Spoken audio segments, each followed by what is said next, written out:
Apabila seorang ulama memiliki sebuah jabatan politik, maka status keulamanya itu akan hilang. Apakah ini sepenuhnya benar? Tentu saja tidak. Akan tetapi yang harus dipegang adalah mereka harus menjaga ideologi bangsa Indonesia. Mereka harus menjaga ideologi yang menyatukan seluruh elemen bangsa. Apabila tidak, maka bangsa Indonesia akan menjadi negeri Afghanistan yang selanjutnya, yaitu sebuah negeri yang dikuasai oleh kelompok radikalis yang bernama Taliban. Apa itu Taliban? Simak terus.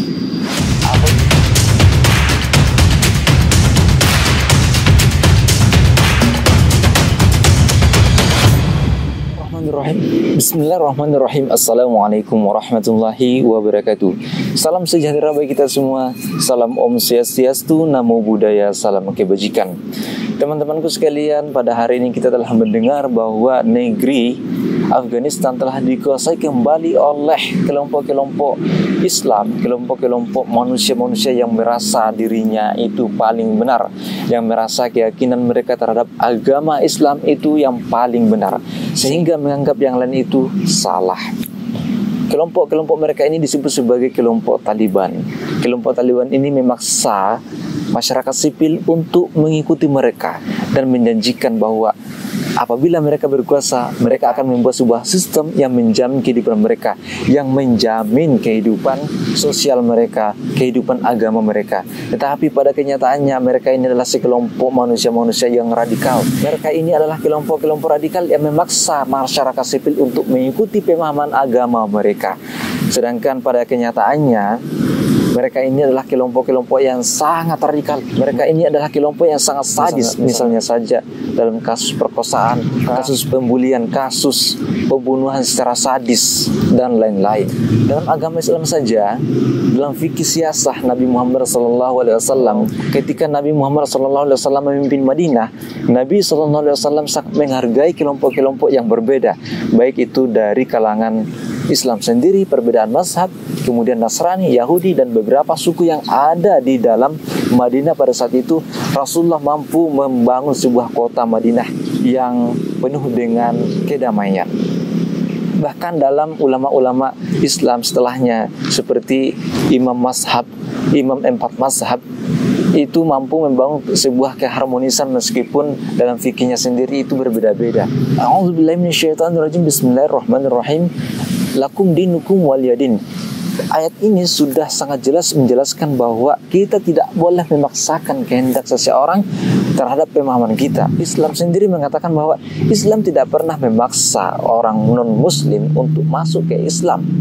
Tidak boleh ada paksaan dalam Islam, baik itu dalam perihal mazhab maupun soal agama. Teman-temanku sekalian yang berbahagia, kelompok Taliban yang di Afghanistan ini sungguh sangatlah mengancam Indonesia, karena kelompok ini ternyata sudah ada di Indonesia.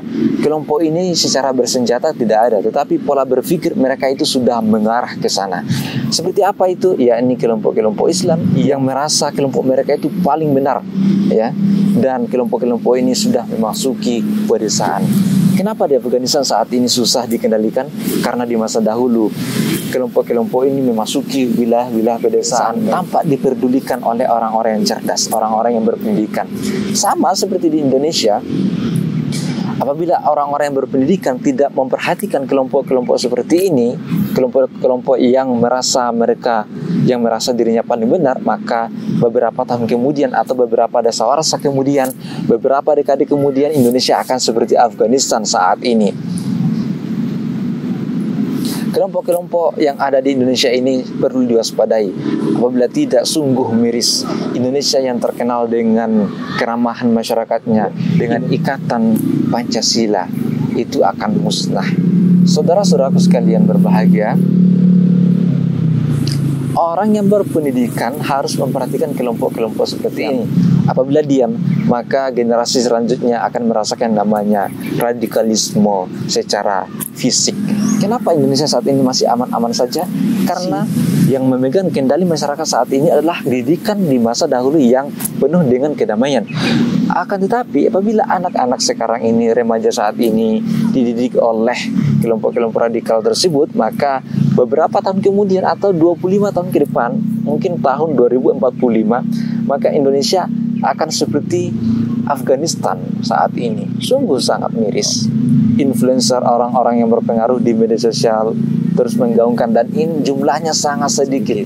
Dan kelompok-kelompok radikal ini mampu menggerakkan masyarakat karena kondisi keuangan mereka yang stabil, dan ini perlu diwaspadai oleh pihak-pihak yang berwenang, oleh pihak-pihak yang berotoritas. Teman-temanku sekalian, mudah-mudahan bermanfaat apa yang saya sampaikan pada kesempatan kali ini. Saya akhiri ucapan, Assalamualaikum warahmatullahi wabarakatuh.